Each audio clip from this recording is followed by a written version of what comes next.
इरफाना तहसीन ma'am. Irfana तहसीन रासाను सी Trilochana B Kulsum present ma'am चैतन्य present ma'am CR चैतन्य ई glory present ma'am glory Irfana तहसीन ma'am P Gautami present ma'am P Gautami okay P मेघना present ma'am P మేఘన present shakes Trilochana present. ఒక్కసారి సుమ్య present, ma'am. Video on చేయండి అమ్మా నేను ఒక్కసారి ఒక photo తీసుకోవాలి మర్చిపోయాను నేను నఫీసా ఫిర్దౌస్ ఒక్కసారి ఒక ఫోటో తీసుకుంటా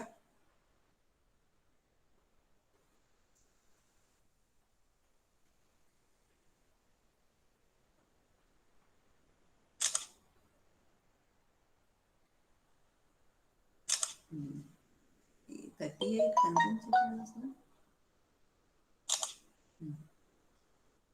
ఓకే అమ్మాయిలు థ్యాంక్ యూ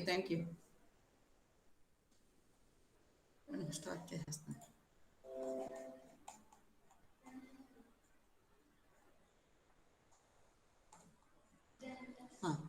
ఫస్ట్ లెసన్ చూడండి అమ్మాయి క్వశ్చన్ పేపర్ కూడా మీకు ఎలా ఉంటుంది చూడండి ఒక్కసారి నిమ్నలిఖిత్ ప్రాంజ్ ప్రశ్నों का उत्तर दीजिए అని చెప్పేసి ఒక 8 క్వశ్చన్స్ ఇస్తారమ్మా 8 క్వశ్చన్స్ లో మీరు 5 ప్రశ్నों का उत्तर देना चाहिए 5 ప్రశ్నలకి జవాబు ఇవ్వాలి ఈ లెసన్స్ లోనంటే సంధి కిసే కహతే హై అని ఇంకా లేకపోతే సంధి విచ్ఛేద్ తర్వాత మీకు ఏంటంటే ఇంగ్లీష్ టు హిందీ వర్డ్స్ ఇవన్నీ 8 క్వశ్చన్స్ ఇచ్చి 8 అందులో 5 రాయాలి 5 into 5 25 మార్క్స్ తర్వాత సేమ్ ఫస్ట్ సెమిస్టర్ కి ఎలాగో అలాగే 2 క్వశ్చన్స్ ఇస్తారు ఇచ్చి రెండిట్లో ఒకటి మళ్ళీ 2 క్వశ్చన్స్ ఇస్తారు రెండిట్లో ఒకటి మూడిట్లో ఒకటి అలాగా 10 మార్క్స్ క్వశ్చన్స్ 5 రాయాల్సి వస్తుంది అన్నమాట ఇది 50 మార్క్స్ भारत एक ही कहानी का सारांश या संस्कृति और साहित्य का परस्पर संबंध जरिया कहानी परमात्मा का कुत्ता అంటే మీకు అయితే 5 క్వశ్చన్స్ ఉంటాయి లెటర్స్ ఇస్తాడు స్వర సంధి కిసే कहते हैं అనేసి సంధి ఉంటుంది అన్ని వాక్యం మే ప్రయోగం అన్ని కూడా ఇందులోనే ఉంటాయి అన్నమాట సేమ్ ఫస్ట్ సెమిస్టర్ లో ఎలాగైతే 8 క్వశ్చన్స్ ఇచ్చి 5 రాయమని తర్వాత కింద 5 రెళ్ళు ఇచ్చి ఒక్కొక్కటి రాయమని 5 రాయమని 5 పదులు 50 ఇక్కడ 5 ఐదులు 25 75 మార్క్స్ మీకు ఉంటదన్నమాట సెకండ్ సెమిస్టర్ కూడా ఇప్పుడు చూడండి ఫస్ట్ లెసన్ संस्कृति और साहित्य का परस्पर संबंध संस्कृति और साहित्य का परस्पर संबंध संस्कृति की साहित्याనికి మధ్య గల సంబంధము संस्कृति की और साहित्य के बीच का संबंध जो संबंध है उस संबंध के बारे में इस निबंध में वर्णन कवि नहीं कवि नहीं निबंधकार श्री जी सुंदर रेड्डी वर्णन कर रहा है पहला देखिए लेखक का परिचय लेखक ఇక్కడ చెప్పాను కదా లేఖక్ మామూలుగా విడివిడిగా అయితే నిబంధ అన్నదనుకోండి నిబంధకార్ అనొచ్చు కహానీ ఉంటే కహానీకార్ ఉపన్యాస్ అంటే ఉపన్యాసకార్ అలా విడివిడిగా అనొచ్చు ఇలా ఏది రకంగా గద్యం రాసే వాళ్ళని అందరినీ కూడా లేఖక్ రచయిత అని చెప్పేయచ్చు అనమాట అదే కవితలు రాసే వాళ్ళని కవులని అందరినీ కవి అంటే రచయితల గద్యాన్ని రాసే వాళ్ళని లేఖక్ అనొచ్చు इस निबंधकार का परिचय అనొచ్చు या तो लेखक का परिचय भी कर सकते हैं लेखक का परिचय संस्कृति और साहित्य का परस्पर संबंध निबंध का लेखक श्री जी सुंदर रेड्डी हैं संस्कृति మరియు సాహిత్యం యొక్క परस्पर संबंध संस्कृति और साहित्य का परस्पर संबंध इस निबंध का लेखक कौन है श्री जी सुंदर रेड्डी हैं आप हिंदीतर भाषा के हिंदी लेखक हैं हिंदीतर भाषा के हिंदी लेखक అంటే ఏంటి ఈయన భాష హిందీతర భాష అంటే హిందీ మాతృభాష కానీ హిందీ రచయిత అని అర్థం అన్నమాట అంటే ఇతని మాతృభాష ఏంటి తెలుగు మాట ఈయన మాతృభాష కానీ తన రచనలన్నీ ఏ భాషలో రాశాడు హిందీ నేర్చుకొని హిందీ చదివి ఆయన హిందీలో తన యొక్క రచనలు రాశాడు అనమాట అందుకనే హిందీతర భాషకే హిందీ లేఖక్ హై అనేసి చెప్తాం दक्षिण भारत में अच्छा शिक्षा की सुदृढ़ बनाने में उनकी परिश्रम प्रशंसनीय है दक्षिण भारत में अच्छा शिक्षा की सुदृढ़ बनाने में उनकी परिश्रम प्रशंसनीय है दक्षिण भारत देशంలో अच्छा शिक्षा కదమ్మ ఇది उच्च शिक्षा తప్పు పడిందమ్మ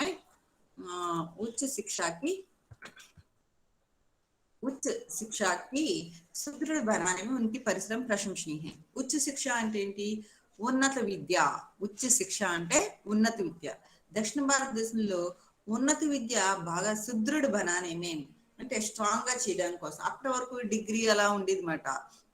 తర్వాత ఉన్నత విద్య ఎంఏ అలా వచ్చేలాగా ట్రై చేసింది ఎవరు అంటే ఏంటి ఉన్నత విద్యకి బాగా కృషి చేసినవాడు ఎవరు అంటే ఈయన ఈయన యొక్క ఉన్నత విద్యని తీసుకురావడంలో అంటే సపోజ్ ఆంధ్ర యూనివర్సిటీలో ఎంఏ హిందీ అవి లేవు. ఆ టైంలో ఎంఏ హిందీని ఈయనే తీసుకొచ్చాడు అనమాట. అలా ఉన్నత విద్యని స్ట్రాంగ్ గా చేయడంలో ఈయన యొక్క కృషి చాలా పొగడదగ్గది అని చెప్పొచ్చు. అంటే ఈయన ఏంటంటే కొత్త కొత్త కోర్సులు తీసుకురావడానికి ఈయన ఉన్నత విద్యలో కొత్త కొత్త కోర్సులు తీసుకురావడానికి ఎంతో కష్టపడ్డాడు అనమాట.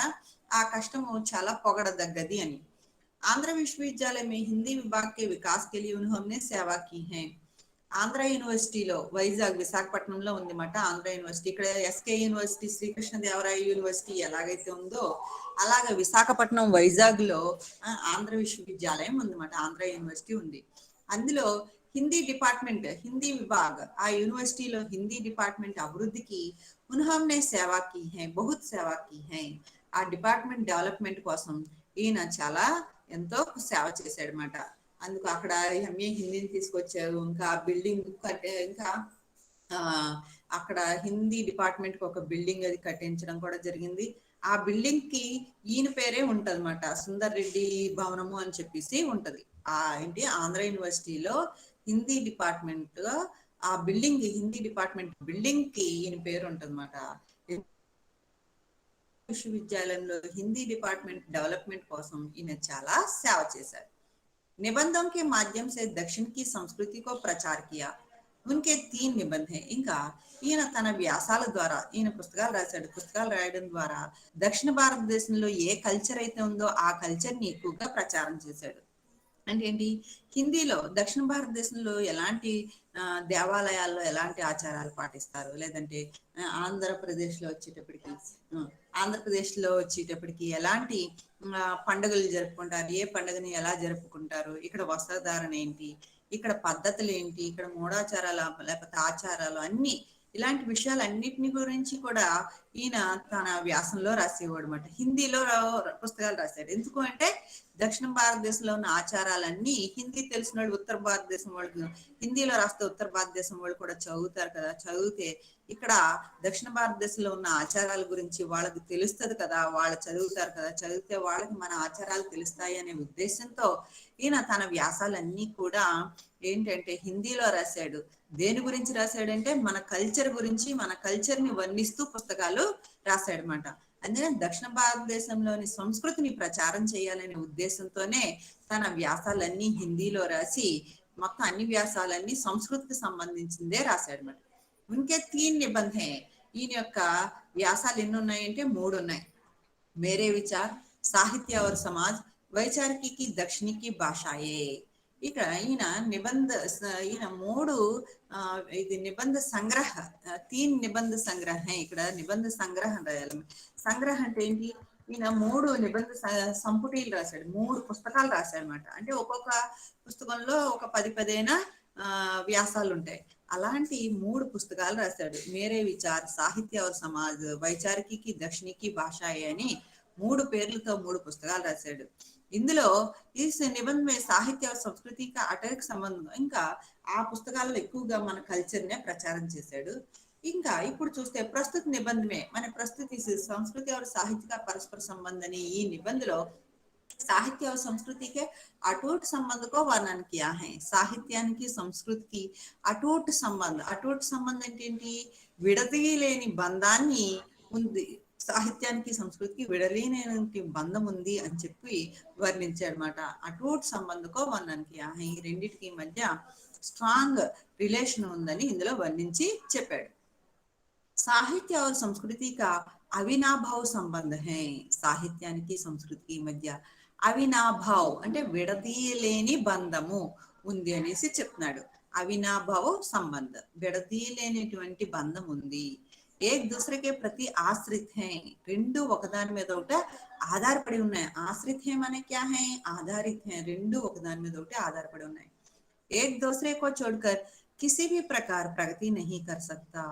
ఏక్ దూసరే కో వదిలి అంటే సాహిత్యాన్ని వదిలి సంస్కృతి గాని, సంస్కృతి వదిలి సాహిత్యం గాని ఏ రకంగా కూడా రెండు అభివృద్ధిని సాధించలేవు. ప్రగతి నహీ కర్ సక్తా అంటే వికాస్ నహీ కర్, రెండు ఏ రకంగానూ అభివృద్ధి చెందలేవు. ఒక దానిని విడిచి ఒకటి ఏ రకంగానూ అభివృద్ధి చెందలేవు. ఏదొక్కటి లేకపోయినా రెండు అభివృద్ధి చెందలేవు.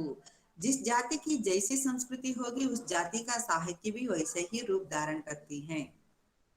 ఏ జాతిలో అయితే ఎక్కడ ఎలాంటి కల్చర్ ఉంటుందో అలాంటి జాతి యొక్క సాహిత్యం కూడా అలాగే ఉంటదన్నమాట. అంటే అక్కడి కల్చర్ ఏదైతే ఉంటుందో ఆ కల్చరే ఆ పుస్తకాల్లో కనిపిస్తుంది, ఆ సాహిత్యంలో కనిపిస్తుంది. అంటే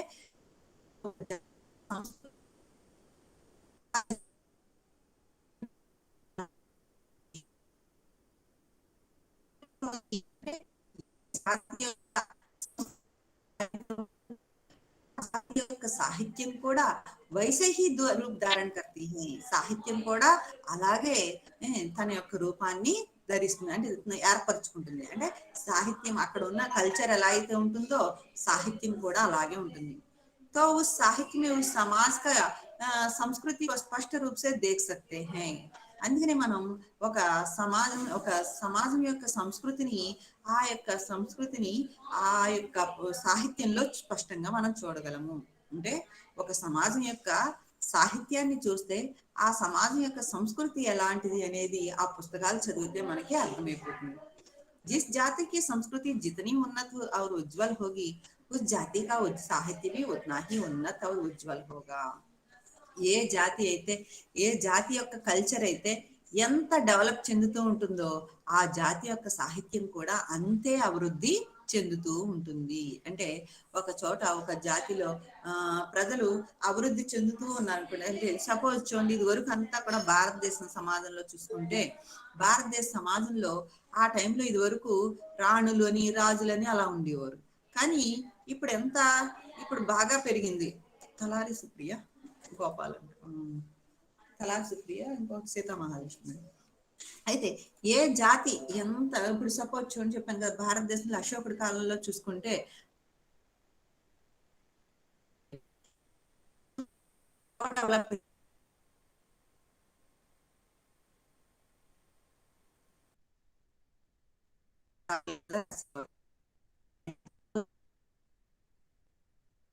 డైరెక్ట్ గా కంప్యూటర్ రాయడం కూడా లేదు. డైరెక్ట్ గా పుస్తకాలు రాయడం కూడా ఎందులో రాసేస్తున్నారు, ఇంకా పెన్ను పేపర్ ఇచ్చుకొని రాసేది లేదు. ఇప్పుడు డైరెక్ట్ గా సిస్టమ్ లోనే టైప్ చేసేస్తున్నారు. అంటే పుస్తకం డైరెక్ట్ గా కంప్యూటర్ లోనే టైపింగ్ అయిపోతుంది. అంటే ఇప్పుడు ఎంత డెవలప్ అయిందంటే, అంటే మారుతున్న సమాజాన్ని బట్టి సాహిత్యం, మారుతున్న సమాజంలో మారుతున్న కల్చర్ని బట్టి సాహిత్యం కూడా మారిపోతూ ఉంటుంది అన్నమాట. जिस जाति की संस्कृति जितनी उन्नत और उज्जवल होगी उस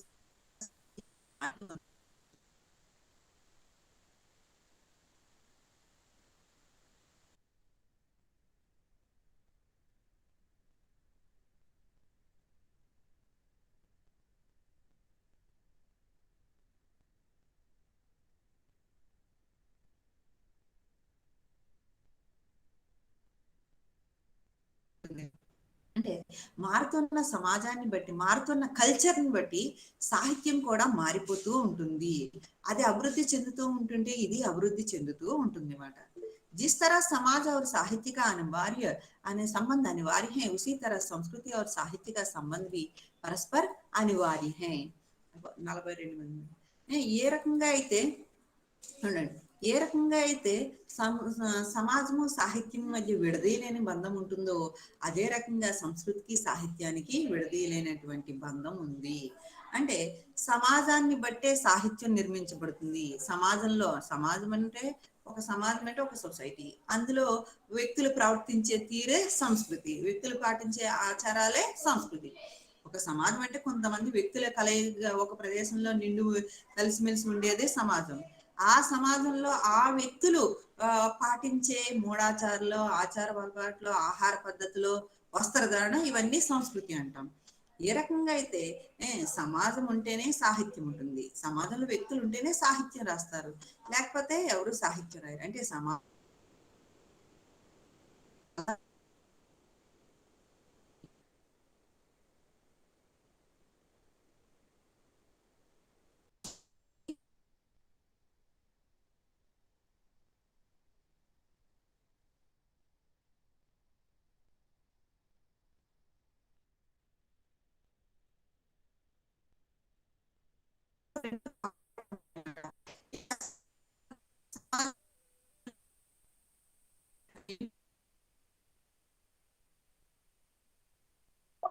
మ్యామ్ వినపడలేదు మ్యామ్.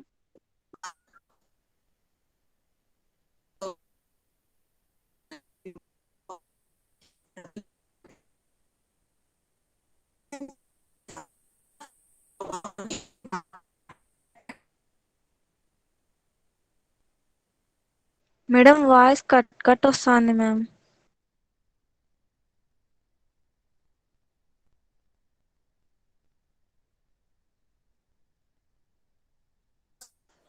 समाज साहित्य का संबंध अनिवार्य है। जिस तरह समाज और साहित्य का संबंध अनिवार्य है, उसी तरह संस्कृति और साहित्य का संबंध भी वही घनिष्ठ है। ఏ రకంగా అయితే సమాజము సాహిత్యానికి మధ్య ఘనిష్టమైన సంబంధం ఉంటుందో అదే రకంగా సంస్కృతికి సాహిత్యానికి కూడా మధ్య ఎంతో ఘనిష్టమైన సంబంధం ఉందని చెప్పొచ్చు. ఆదికవి వాల్మీకిని अपने रामायण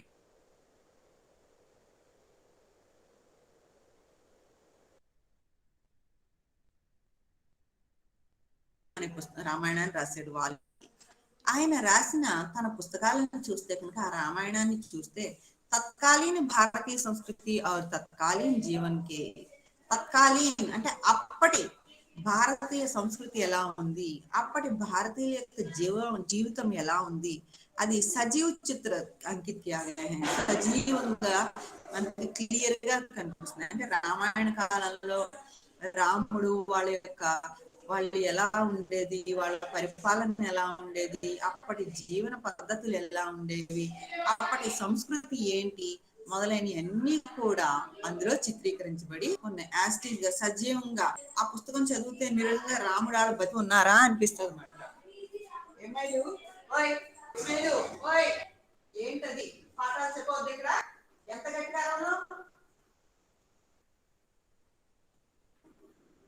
మార్కెట్ అనుకుంటున్నారా?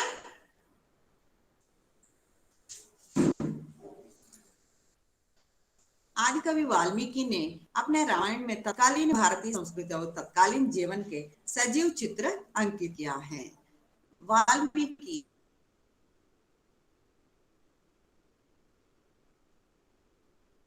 ఈ యొక్క రామాయణం తన రచించిన రామాయణంలో అప్పటి భారతదేశం యొక్క కల్చర్ ఎలా ఉంది, సంస్కృతి ఎలా ఉంది, అప్పటి యొక్క జీవన పద్ధతి ఎలా ఉంది అవన్నీ కూడా సజీవంగా వర్ణించాడు.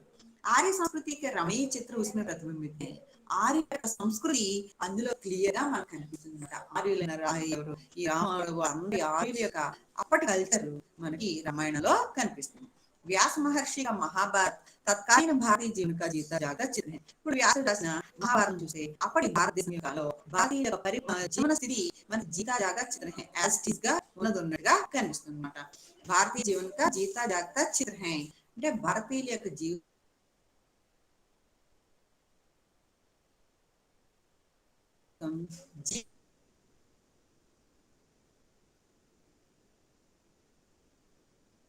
ఉన్నట్లు అంటే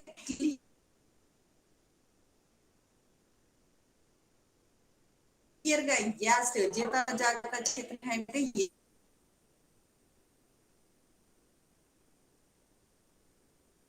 యాస్టీస్ గా కనిపిస్తూ ఉంటుంది. మేడం వాయిస్ కట్ కట్ వస్తుంది madam.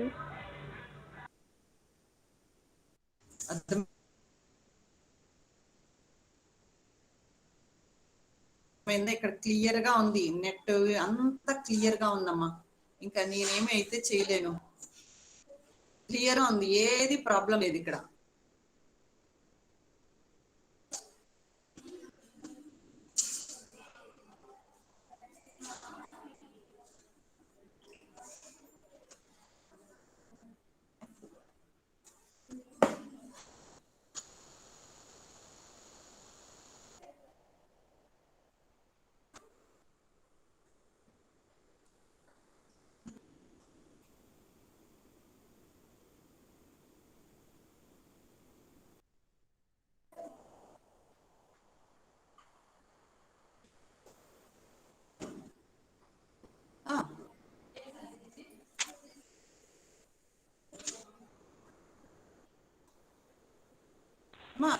Ma'am Yasmin Banu present ma'am. చూడండి, అలాగే బౌద్ధ జైన్ సాహిత్యంలో చూస్తే కనుక Yasmin Banu MCCS present ma'am. పుస్తకాలు కనిపిస్తే కనుక ఓకే పుస్తకాలు చూస్తే కనుక ఆ కాలంలో అప్పటి ప్రజల యొక్క మానసిక స్థితి ఏ విధంగా ఉంది అనేది ప్రతి ఛాయ దిఖా దేతి హై అంటే యాజ్ టీజ్ గా అక్కడ ప్రజల జీవన స్థితి యాజ్ టీజ్ గా మన నీడ ఎలాగైతే కనిపిస్తుందో అలాగా యాజ్ టీజ్ గా ఆ పుస్తకాలలో అప్పటి ప్రజల యొక్క జీవన స్థితి వాళ్ళ మానసిక స్థితి ఎలా ఉంది ఆ పుస్తకాలు చూస్తే తెలుస్తుంది. हमारे देश की विभिन्न भाषाओं के साहित्यों में भारतीय संस्कृति की स्रవంతి अविरल रूप से बहती आ रही है. మన దేశంలో ఎన్నో భాషలకు సంబంధించిన పుస్తకాలు ఉన్నాయి, సాహిత్యం ఉన్నాయి. అన్ని సాహిత్యాలలో భారతీయ సంస్కృతి క్లియర్ గా అవిరల్ రూప్ సే బహతి ఆ రహీ హై అంటే ఏంటి, విశ్రాంతి లేకుండా ఎప్పుడు ప్రవహించుకుంటూ మన సంస్కృతి అందులో కనిపిస్తూ ఉంటుంది. ఇక్కడ అర్థం ఏంటి అంటే మన సంస్కృతి ఎప్పటి నుంచో అలా ప్రవహించుకుంటూ వస్తుంది అన్నమాట. మనకంటూ ఒక సంస్కృతి ఉంది. ఆ యొక్క ప్రవహిస్తున్న నదులన్నీ ఎందులో కనిపిస్తాయంటే ఈ పుస్తకాలలో కనిపిస్తుంది. అంటే భారతీయ సంస్కృతి మనది ఎప్పుడు ప్రవహిస్తున్న నది లాంటిది. ఆ నది ఎప్పుడు ఈ సాహిత్యంలో కనిపిస్తూ ఉంటుంది. अतः कह सकते हैं कि भारतीय संस्कृति को छोड़ भारतीय साहित्य का अस्तित्व ही नहीं है అంటే మనం ఫైనల్ గా హమ్ కह सकते हैं చెప్పొచ్చు ఏంటంటే భారతీయ సంస్కృతిని వదిలి భారతీయ సాహిత్యం అనేదే లేదు. సంస్కృతి ఉంటేనే సాహిత్యం పుడుతుంది, ఆ సంస్కృతి లేనిదే సాహిత్యం లేదు అని చెప్పొచ్చు. భారతీయ సంస్కృతి ఉంది కాబట్టే ఇక్కడ రకరకాల ప్రజలు, ఆచారాలు, అలవాట్లు, భాషలు మాట్లాడే ప్రజలు ఎన్నో రకాలు ఉన్నారు. వాళ్ళందరిది ఇక్కడ ఉన్న ఆ ఆచార పద్ధతులనే ఆధారంగా చేసుకొని సాహిత్యం రాయబడుతుంది అన్నమాట.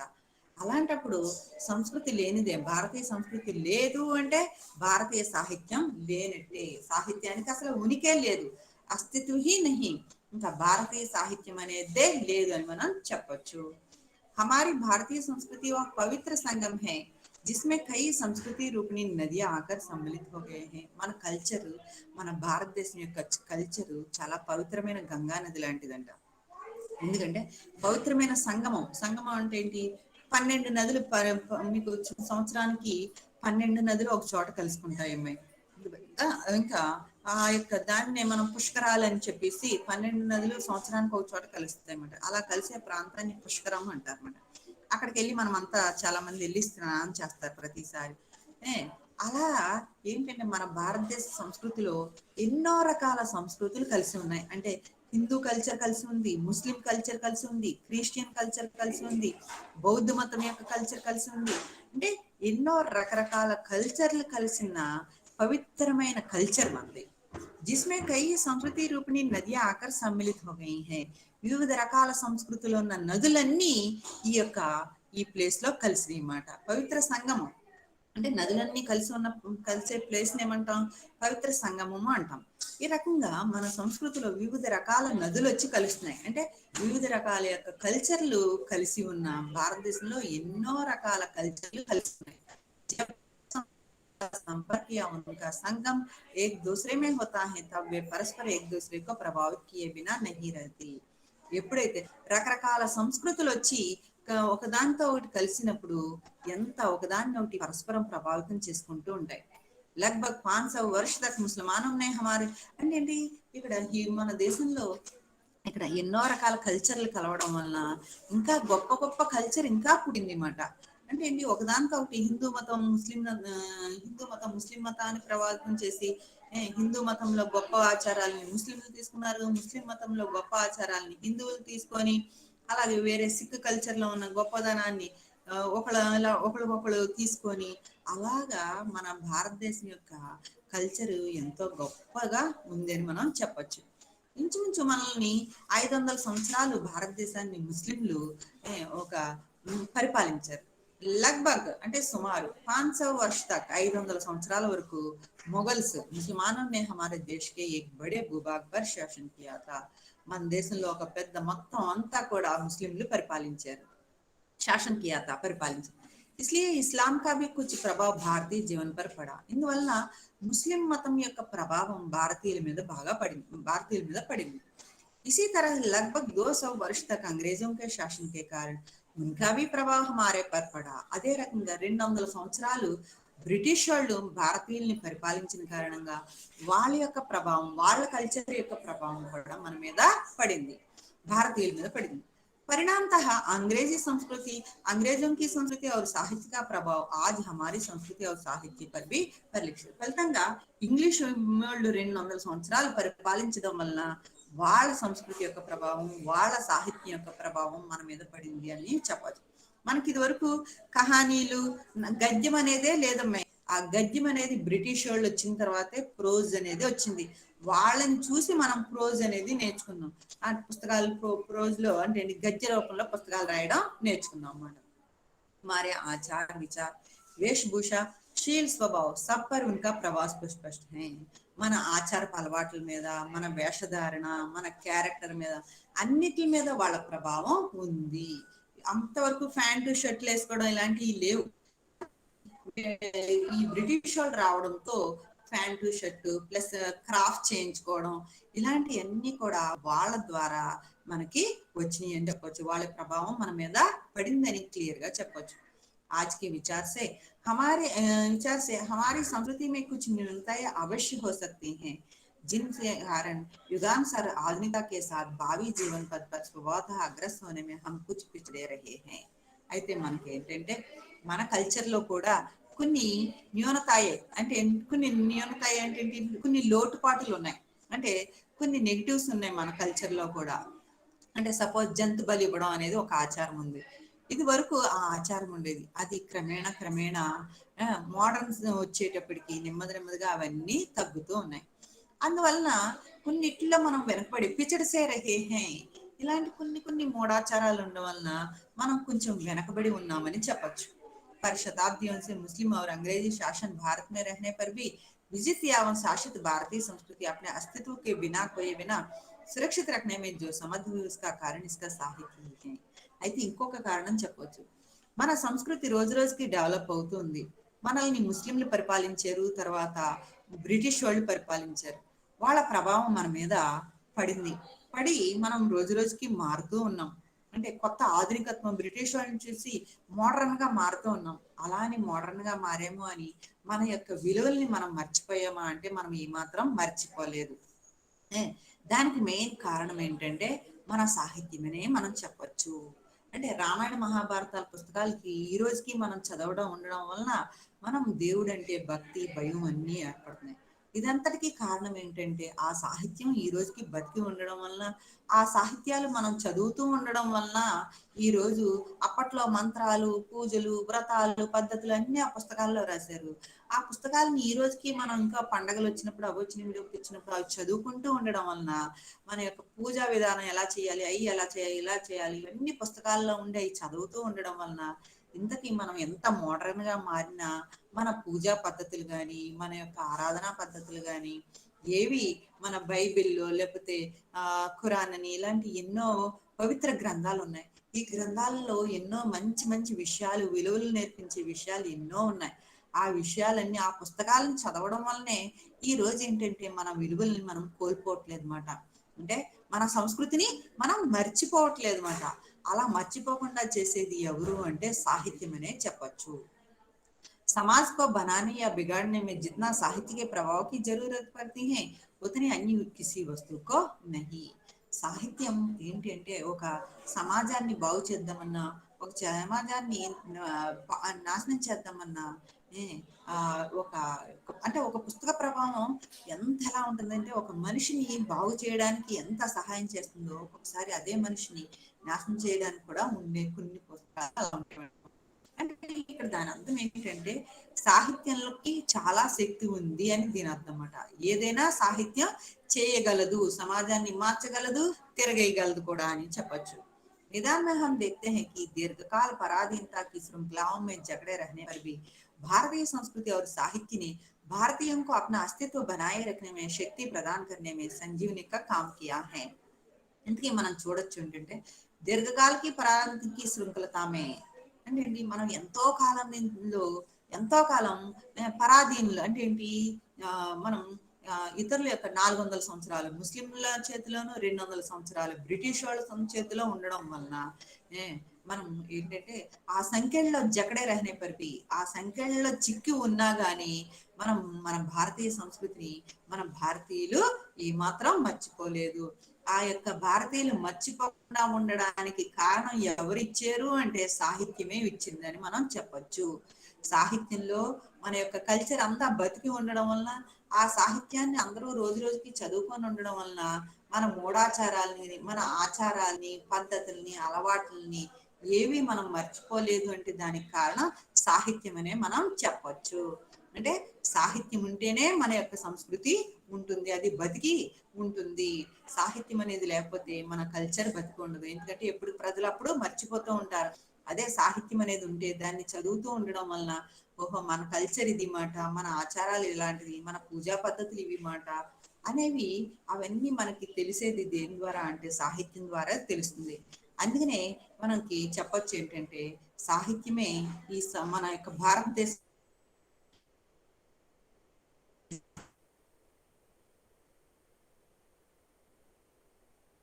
సంస్కృతి సంబంధం సాహిత్యానికి సంస్కృతి మధ్య సంబంధం ఎలాంటిది. రెండోది రామాయణ और महाभारत से क्या शिक्षा प्राप्त होती है. రామాయణ మహాభారతాల నుంచి ఏమి నేర్చుకోవచ్చు అంటే రామాయణ మహాభారతాల నుంచి మన యొక్క కల్చర్ ఎలా ఉంది అని తెలుసుకోవచ్చు. అప్పటి కాలంలో కల్చర్ ఎలా ఉండేదని. భారత్ కా మధ్యకాలీన సంస్కృతి కైసీ హై. భారతదేశంలో మధ్యకాలంలో సంస్కృతి ఎలా ఉంది. రామాయణ మహాభారతాల తర్వాత ఈ యొక్క ముస్లిం పరిపాలన, తర్వాత బ్రిటిష్ వాళ్ళ పరిపాలన, వాళ్ళ సంస్కృతి మన మీద పడింది. అంటే మధ్యకాలంలో సంస్కృతి అంటే వాళ్ళ గురించి రాయాలి. అనేక ఆక్రమణం కే బావజూద్ భారతీయ సంస్కృతి క్యూన్ సుదృఢ రహీ హై. ఎన్నో ఆక్రమణలు మన మీద, మన భారతదేశం మీదకి ఎంతో మంది దండెత్తుకొని వచ్చారు. దండెత్తుకొని వచ్చినా గానీ మన భారతదేశ సంస్కృతి అలాగే బతికి ఉంది. దానికి కారణం ఏంటి? దానికి కారణం ఏంటంటే మన యొక్క సాహిత్యమే భారతదేశ సంస్కృతి బతికి ఉండడానికి కారణం అని చెప్పచ్చు. संस्कृति और साहित्य का परस्पर संबंध निबंध का सार प्रस्तुत कीजिए. సంస్కృతి और సాహిత్య का परस्पर संबंध అనే ఈ వ్యాసాన్ని వర్ణించండి అని. ఓకేనా? అర్థమైంది అమ్మాయిలు? హలో హలో అమ్మాయిలు, మీకు క్లాసుల్లో మళ్ళీ ఇది చెప్పేది ఉండదు, అంత ఇందులోనే. రేపు మళ్ళీ ఇదే మళ్ళీ హిందీలో రిపీట్ చేస్తారు. రేపు హాలిడే కదా, నెక్స్ట్ డే థర్స్డే మళ్ళీ ఇదే ఎక్స్ప్లెయిన్ చేస్తాను. మళ్ళీ ఒకసారి హిందీలో చెప్తాను మొత్తం అంతా. ఇప్పుడు అంతా క్లియర్ గా తెలుగులో చెప్పాను కదా, రేపు హిందీలో చెప్తాను. ఓకేనా? అది ఒకసారి చూసుకోండి. ఏమైనా డౌట్స్ ఉంటే అక్కడ హిందీ పదాలు రాసుకోండి. నేను మెటీరియల్ పెడతాను, ఆ హిందీ మీనింగ్లు నేను నెక్స్ట్ క్లాస్ లో చెప్తాను. ఓకేనా? సరేనా అమ్మాయిలు? Okay ma'am. मैम तुम्हारा मैम क्लासेस यास्मीन लेगा Bano ma'am? Present ma'am. Okay Yasmin Banu రాసుకుందాం. Sita Mahalakshmi present ma'am. Sita Mahalakshmi late గా వస్తున్నావు ఎందుకు క్లాస్ కి? త్వరగా రావాలి, నువ్వు క్లాస్ లేట్ గా వస్తున్నావు. సీతా మహాలక్ష్మి మ్యామ్ లేట్ గా వస్తున్నావు నువ్వు క్లాస్ కి.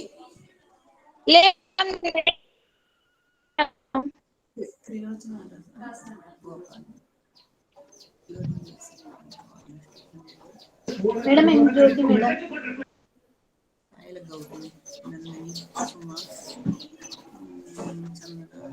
ఎం Jyoti present madam. Lakshmi Leela Taslim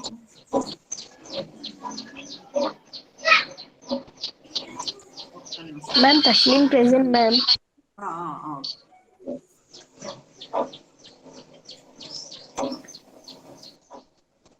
ma'am तुम्हारा क्लासेस लेवा मैम? రేపు లేదమ్మా, రేపు హాలిడే కదా, రేపు క్లాస్ లేదు. సరేనా? Next Monday, okay ma'am. Next Thursday class ఉంటుంది. ఓకేనా? Okay ma'am, thank you.